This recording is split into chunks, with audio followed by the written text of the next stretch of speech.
विष्णु भगवान की जय। कार्तिक मास की तारा भोज की कहानी। एक समय की बात है, एक राजा था जिसकी एक बहुत ही सुंदर और संस्कारी बेटी थी। वह प्रतिदिन भगवान विष्णु और माता लक्ष्मी की पूजा किया करती थी। कार्तिक मास आने पर वह विशेष रूप से दीपदान, व्रत और तुलसी पूजन करने लगी। राजा अपनी बेटी से बहुत प्रेम करता था। एक दिन बेटी ने कहा, पिताजी, कार्तिक मास में तारा भोज का बड़ा महत्व है। इस दिन जो स्त्री या पुरुष संध्या के समय आकाश में तारों को देखकर भोजन करता है, उसके घर सदा लक्ष्मी का वास होता है। राजा ने मुस्कुराकर कहा, बेटी, तुम तो रोज पूजा पाठ करती ही हो, फिर यह तारा भोज क्यों? बेटी ने प्यार से कहा, पिताजी, यह व्रत स्त्रियों के लिए विशेष फलदायी होता है। जो स्त्री कार्तिक मास में तारा भोज करती है, उसके परिवार में दुख और रोग नहीं रहते। यह व्रत सौभाग्य, सुख और संतान की रक्षा करता है।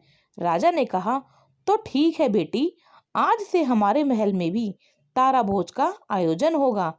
उस दिन संध्या के समय जब आकाश में तारे टिमटिमाने लगे, तब राजा, रानी और उनकी बेटी ने मिलकर दीपक जलाए, तुलसी के पास दीपदान किया और आकाश की ओर देखकर तारे गिने।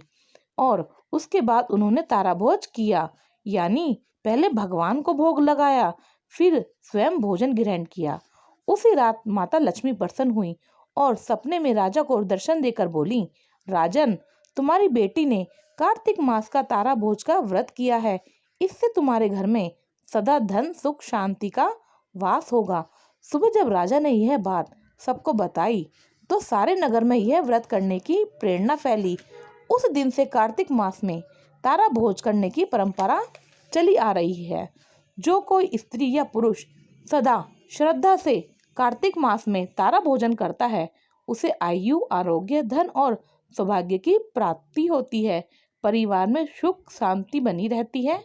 बोलो विष्णु भगवान की जय।